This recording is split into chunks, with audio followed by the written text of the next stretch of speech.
ጸሎት እኔ ሲጀመር በቃ ከብርህን ደግሞ ሊጋፋ የሚመጣ ደግሞ እኔ የስራ ካልቸር መሰለ አንደኛ በእኔ እውቀት ደረጃ ስትሆን በእኔ ትምህርት ደረጃም ስትሆን ረጅም ሰዓት በመስራት አታምኑ። ብዙ ታዋቂ ሰዎች ሆም አሬስት ወይም ሃውስ አሬስት ውስጥ ናቸው ይባላል። ነገር ሳርግ የኖርኩኝ በጣም ዱርዬ የነበረ ሰው አንስቶ እኮ ሊፈጠፍጠው ይችላል እኮ ያንን መተማቸውን አቅም እኮ አለው። እግዚአብሔር የሚፈልገው ከሱ ጋር እንድትቀመጥ ነው። ስሙ እንድታነሳ፣ እንድታመልከው፣ ፌሎሺፕ እንድታደርግ። ወንድ ልጅ ጨንቆት ይኸው ልጆቹን የሚያሳድግበት ቤት ኪራይ የሚከፍለው አቶ ተጨንቆ ምናምን ስታየው ለ10 ደቂቃ አይደለም የምጸልየው እኔ በጸሎት ቢያንስ 2 ሰዓት ምናምን ላሳልፍ ይችላል።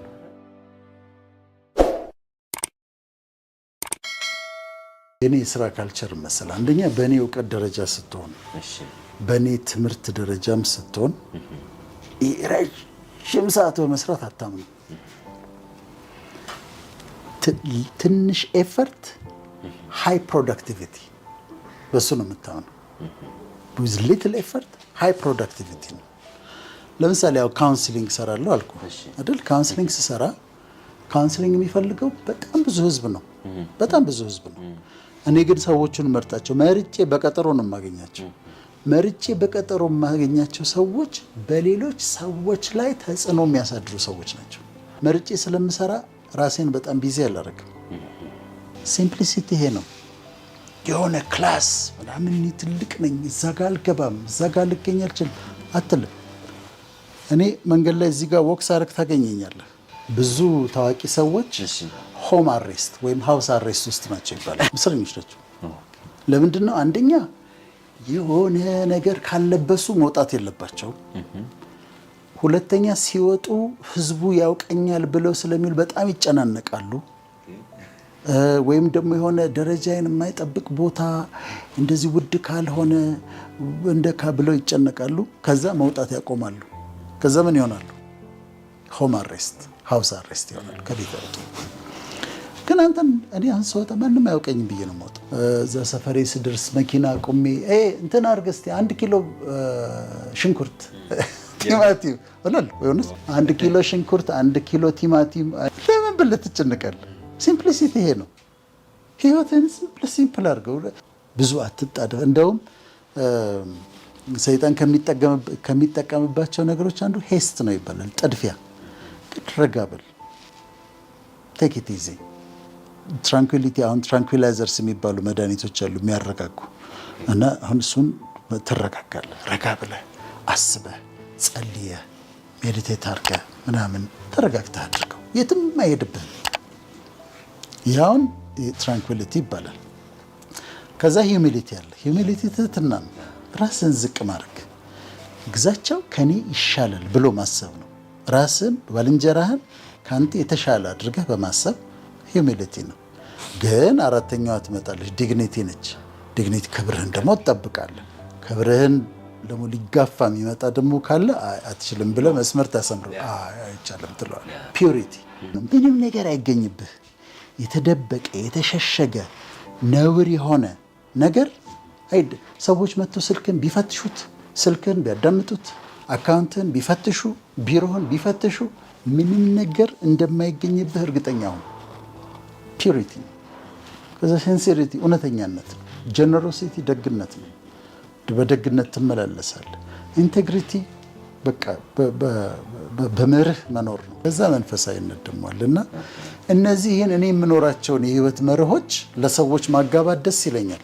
እኔ ልንገርህ ወጣት ስለሆንክ ኢትዮጵያኖች ካከበርካቸው፣ ትሁት ከሆንክላቸው፣ ኑሯቸውን አብረሃቸው ከኖርክ ይወደዋል፣ ያከብረዋል። ልዘንጥብህ ካልከው፣ በቃ እኔ ትልቅ ነኝ ካልከው፣ እኔ አዋቂ ነኝ፣ በቃ እኔ ትልቅ ነኝ፣ እኔ ሀብታም ነኝ ምናምን ካልከው፣ እንደዚህ ነው አሽቀንጥሮ የሚጥልህ። አብረሃቸው ኑር። ወገኖች ናቸው። የሚኖሩትን ኑሮ ኑር። የሚበሉትን ምግብ ብላ። ትሁት ሆንላቸው። ራስህን ዝቅ አድርግ። ውደዳቸው። አበሻ እኮ ኢትዮጵያዊ ምናምን ተንኮሉ ምናምን አትበላቸው። አንተ ከነሱ አንዱ ነህ። ስለዚህ ይህን በማድረግ አብረሃቸው ስትኖር ያከብረዋል። የሕማማትን ሳምንት በጣም ደስ ይለኛል። በተለይ በኦርቶዶክስ ቤተክርስቲያን ቀናቶቹ ተለይተው በደንብ ስለሚታሰቡ በፕሮቴስታንትም አለ ከአርብ ጀምሮ ነው በአብዛኛው። ግን በጣም ጥልቅ ስሜት ውስጥ የምገባበት ነው እኔ። ምክንያቱም እሱ ጌታችን መድኃኒታችን ኢየሱስ ክርስቶስ ያለፈበት መንገድ የተቀበለው መከራ አሁን እኮ እኔ አሁን ብዙ ነገር ደረሰብኝ ብል ስንት ነገር ሳርግ የኖርኩኝ በጣም ዱርዬ የነበረ ሰው ብዙ ነገር ውስጥ ያለፈ አሁን ለምን ነካችሁኝ አይደለም። እሱ እኮ አጥፍቶ አያውቅም። he made no mistakes። ህግን በሙሉ ነው የጠበቀው። የመጨረሻ ደግ፣ የመጨረሻ የዋ፣ የመጨረሻ ሮህሮህ ነው። ክፉ ቃል ወጥቶት አያውቅም። ከዛ ቢትሬ ሲደረግ በተለይ አሁን ሮብ የተማከሩበት ቀን ነው አይደለም። ከዛ ሐሙስ የመጨረሻው ምሽት ላይ ይሁዳ ቢትሬ ሲያደርገው በጣም ተራ ወታደሮች ሲተፉበት፣ ሲደበድቡት፣ በጥፊ ሲመቱ። በጥፊ እኮ ሲመታ እንዴ ሐሰት ተናግሬ ከሆነ ስለ እውነት መስክር፣ እውነት ከተናገርኩ ለምን ትመታኛለህ ነው ያለው። አንስቶ እኮ ሊፈጠፍጠው ይችላል እኮ ያንን ተማችውን አቅሙ እኮ አለው። አንስቶ ድራሹን ሊያጠፋው ይችላል። ለምን ትመታኛለህ ይላል። ከዛ የስቃዩ ብዛት ዓርብ ዕለት የሆነው ነገር እኔ ሁል ጊዜ ፒክቸር የሚመጣብኝ መሰለ። ይሄ ጀርባው ተተልትሎ ግንባሩ ላይ የሾህ አክሊል አድርጎ ደም እየፈሰሰ እንደዚህ በቦክሱ አልቀረ፣ ጥፊው አልቀረ፣ ግርፋቱ አልቀረ፣ እንደዛ በደም ተለውሶ መስቀል ላይ ሆኖ የሚሰሩትን አያውቁምና ይቅር በላቸዋል፣ ጸልይላቸው። ይሄ አሁን ከአእምሮ በላይ ነው። እያንዳንዷ ደቂቃ በጣም ልብ የሚነካ ጊዜ ነው። እኔ ከልቤ ነው የምከተለው፣ ከልቤ ነው የምወደው። ያለሱ ቢሆን ኖር በህይወት አልኖርም ነበር። ያዳነኝ እሱ ነው፣ የታደገኝ እሱ ነው። እኔ ቀጥታ የእሱ አገልጋይ አድርጌ ነው ራሴን የማየው እና ሂዝ ማይ ኪንግ ማይ ሎርድ ማይ ሴቪየር ሁሉ ነገሬ ነው። በጣም ነው የምወደው ጌታ። ጸሎት እኔ ሲጀመር በቃ ይሄ ተገድጄ ካልጸለይኩ እግዚአብሔር አይባርከኝም ብዬ አይደለም የምጸልየው። እግዚአብሔርን ኢንጆይ ስለማደርገው ነው። ከእሱ ጋር ማውራት ደስ ስለሚለኝ ነው። ለመጠየቅ አይደለም። ባልጠይቅም ይሰጠኛል። ሳትለምኑት ያውቃል እኮ ይላል። ግን አባትና ልጅ ማውራታቸው ነው። አንድ ጊዜ አንድ ልጅ ምን አደረገው መሰለህ? ከአባቱ ጋር ልጆቹ እየመጡ ዳዲ ይሄን ነገር ግዛልኝ፣ ዳዲ ይሄን ግዛልኝ ይሉታል። ከዛ አንድ ቀን አንዱ ልጁ መጣና ቁጭ አለ አጠገቡ። እሺ ምን ፈለክ አለው። ምንም። የሚገዛልህ ነገር አለ? አይ የለም። ደብተር አልቋል? የጎደል ነገር አለ? አይደለም። ታዲያ ምን ሆነ ነው አለው። ከአንተ ጋር መቀመጥ ፈልጌ ነው አለው። ከአንተ ጋር መቀመጥ ፈልጌ ነው። እግዚአብሔር የሚፈልገው ከሱ ጋር እንድትቀመጥ ነው። ስሙ እንድታነሳ፣ እንድታመልከው፣ ፌሎሺፕ እንድታደርግ፣ የአባትና የልጅ ግንኙነት እንዲኖርህ፣ ከሱ ጋር ጊዜ እንድታሳልፍ ነው የሚፈልገው እንጂ አንተ ብትነግረውም የሚያስፈልግህን ያውቃል። እና ግን ይፈልገናል። ስሙ እንድንጠራ፣ እንድንወደው፣ እንድናከብረው፣ እንድናመልከው ይፈልጋል።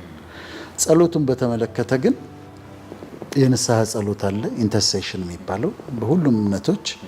ከዛ ባጠፋሃቸው ነገሮች በምታስታውሳቸው ይቅርታ ትጠይቃለህ፣ ንስሐ ትገባለህ። በማታስታውሳቸውም ነገሮች ሳላውቅ በበደልኩት ደግሞ ብለህ ይቅርታ ትጠይቃለህ። ታንክስ ጊቪንግ አለ፣ ታመሰግናለህ። ከዛ ፔቲሽን አለ፣ የምትፈልገውን ነገር ትጠይቃለህ።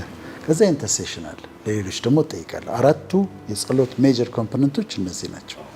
ከሁሉም በላይ ግን ከሱ ጋር ፌሎሺፕ አድርግ። በጣም መልካም ነው፣ በጣም ደግ ነው። አምልከው፣ አመስግነው። እንደሱ ነው መሆን ያለበት። ጸልያለሁ። ከዛ በኢሞሽናል ኢንተሊጀንስ አምናለሁ። ኢሞሽናል ኢንተሊጀንስ ላይ ምንድን ነው የምታደርገው? አንደኛ ስሜትህን ታውቃለህ፣ ማዘንህን ታውቃለህ። ከዛ ለምንድን ነው ያዘንኩት ብለህ ትጠይቃለህ። ለምንድን ነው ያዘንኩት? ምንድን ነው ምክንያቱ ብለህ ትፈልጋለህ። ከዚያ ያንን ነገር ማኔጅ ታደርገዋለህ። እኔ እንዳልኩ በአብዛኛውን ጊዜ በጣም ደስተኛ ነኝ። ምስጋና ራሱ ሀዘንህን ያስወግዳል። ግራቲቲዩድ የተደረገልህን ትቆጥራለህ። በጣም ይሄ ተደርጎልኛል፣ ይሄ ጤንነቴስ፣ በህይወት መኖሬ፣ ልጆች የጤና መሆናቸው በሰላሙ እና ሰበብ እየፈለግ ግራቲቲዩድ ትወጣለህ ከዲፕሬሽን ውስጥ። የእሱ ልጅ ከሆንክ ግን ከእሱ ጋር ግንኙነት ካለህ ግን አንዳንዱ የምትለምነው ነገር የሚጎዳህ ነው። የሚጎዳህ እንደሆነ ያውቃል። የነጎድጓድ ልጆች የሚባሉት ዮሐንስና ያዕቆብ እናታቸውም ሶሎሜ፣ አንዱ ወንጌል ላይ ሶሎሜናል፣ አንዱ በክብርህ ቀን በቀኝና በግራ እንድንቀመጥ ብለው ጠየቁት። ምን ነበር እየጠየቁ ያሉት? እሱ የክብሬ ቀን የሚለው የሚሰቀልበትን ቀን ነው። እየጠየቁ ያለው በቀኝህና በግራህ እንሰቀል ብለው ነው የጠየቁት። ከዛ የምትለምኑትን አታውቁም አላቸው። you have no idea እየጠየቃችሁ እንደሆነ። ስለዚህ አንዳንዴ በቃ የሚጎዳህ ከሆነ ከለክልሃል። ፈቃድህ ትሁን ካልከው ነው። ካለፍክ ሊፈቅድልህም ይችላል፣ ግን ተው ይልሃል። ሁል ጊዜ ትልቁ ጸሎት ፈቃድህ ትሁን ነው የሚለው ምለው ለዚህ ነው። የሚጎዳህ ከሆነ ያንተ ፈቃድ ካልሆነ ለኔ የማይጠቅም ከሆነ ከልክለኝ በለው፣ ዝጋው በለው። ለኔ የማይሆን ከሆነ ዝጋው፣ አልፈልገውም። እግዚአብሔር ሆይ ይሄን እፈልጋለሁ፣ ጠይቄሃለሁ። መጥቶ የሚጎዳኝ ከሆነ ግን የሚያጠፋኝ ከሆነ ግን ከልክለኝ ትለዋለህ። ከዛ እሱ ለአንተ የሚያስፈልግህን አሁን እኔ ይሄን ቤት ሰጠኝ፣ በቃ ደስተኛ ነኝ፣ ሰላም ነኝ። ልጠይቅህ ግራውንድ ፕላስ ቱ ቤት ቢሰጠኝ ለእኔ ቢሰጠኝ ምንድን ነው የማደርገው? ጭንቅ ነው እኮ። ያን ሁሉ ክፍል ምን አድርገዋለሁ? ምን ቀበለዋለሁ? ደግሞ ምንስ አደርገዋለሁ? ቆይ ግማሽ ሰዓት እዚኛው ቤት መኝታ ቤት፣ ግማሽ ሰዓት ደግሞ እዛኛው መኝታ ቤት፣ አንድ ሰዓት ደግሞ እዛኛው መኝታ ቤት። ኢትስ ዩዝለስ። የሚበቃኝን ያውቃል። ይሄ ይበቃል። እኔም ደግሞ ፈቃድህ ብቻ ከደስታ ጋር ከበረከት ጋር ከሰላም ጋር። መኪና ምነዳው መኪና የሚበላሽ አይሆን። ስለ መኪናው አይነት ስለ ብራንዱ ጉዳይ አይደለም፣ ስለ ስሙ ጉዳይ አይደለም። በቃ ምነዳው ብቻ አይበላሽ፣ ያድርሰኝ፣ ጤነኛ ይሁን፣ ሰርቪስ አስደርጋለሁ። ሌላ ምንም አያስፈልግም። እና ፈቃድህ ትሁን። ያንተ የመረጥካትን አንተ የወደድካትን ነገር አድርግልኝ። እሷ ጣፋጭ ነች፣ እሷ ጥሩ ነች። የእግዚአብሔር ፈቃድ በጎ ደስ የሚያሰኝ ፍጹም ነው ይላል። ጉድ ፕሌዘንት ኤንድ ፐርፌክት ነው የሚለው። የፈቃዱ በረከት በህይወትህ ይኑር። ሌላው ትርፍ ነው። እኔ ገንዘብ ማግኘት እፈልግ ይሆናል፣ ብዙ ገንዘብ የምፈልገው ግን የእውነት ለመናገር በሱ ፊት አይደለም፣ ለእኔ አይደለም፣ መስጠት እንድችል ነው። መስጠት እወዳለሁ። ሰው ተቸግሮ ጠይቆኝ ከሌለኝ ይጨንቀኛል። አውጥቼ እሰጠዋለሁ። መስጠት ደስ ይለኛል፣ አላስቀምጥም። እና ቢኖረኝ ብዙ እንዲኖረኝ የምፈልገው በቃ የተቸገረ ሰው ጨንቆት፣ ወንድ ልጅ ጨንቆት ይኸው ልጆቹን የሚያሳድግበት ቤት ኪራይ የሚከፍለው አቶ ተጨንቆ ምናምን ስታየውና አንተ ኖሮ ሄደህ ስትከፍልለት ስታረግለት እርካታ እሱ ነው። ሌላ ገንዘብ ምንድን ነው ጥቅሙ? ለመስጠት ካልሆነ አንተ መሰረታዊ ኑሮ አለ። ከዛ ልትሰጠው ካልሆነ ሰው ልትረዳበት የሰው ደስታን ለእግዚአብሔር ምስጋና ልታበዛ ካልሆነ 10 ቢሊዮን ብር አለህ ልንበል አካውንት ውስጥ መጽሐፍ ቅዱስ ምን ይላል? ታየዋለህ እንጂ ምን ታደርገዋለህ ይላል። ስልክህን ታወጣለህ፣ ኦኬ 10 ቢሊዮን አለ ብለን ትላለህ። ምግብ አሁን ከምትበላው በላይ አትበላም፣ ከሚያስፈልግህ በላይ አትኖርም። ይኸው ነው። ለእግዚአብሔር በጣም ቅርብ ነኝ ብዬ አስባለሁ። ለ10 ደቂቃ አይደለም የምጸልየው እኔ በጸሎት ቢያንስ 2 ሰዓት ምናምን ላሳልፍ እችላለሁ። አዎ 2 ሰዓት ላሳልፍ እችላለሁ። ምስጋና ነው አብዛኛው ምስጋና ነው። እሱም ማወደስ ነው። 1 ሰዓት ያህል ደግሞ መጽሐፍ ቅዱስ አነባለሁ ኤቭሪዴይ፣ በጣም እንደው ከአቅም በላይ ካልሆነብኝ በስተቀር። ስለዚህ እንደዛ ስትሆን አንደኛ ልብህ ሰማይ ነው፣ ሀሳብህ ሰማይ ነው። እንደው ይሄ የምድር ነገር በጣም አያስጨንቅህም። በጣም በቃ እንደው ጉጉት የለብህም እና ቀለል አድርገህ የምትኖረው። አሁን ቀለል አድርጌ የምኖረው ለዛ ነው።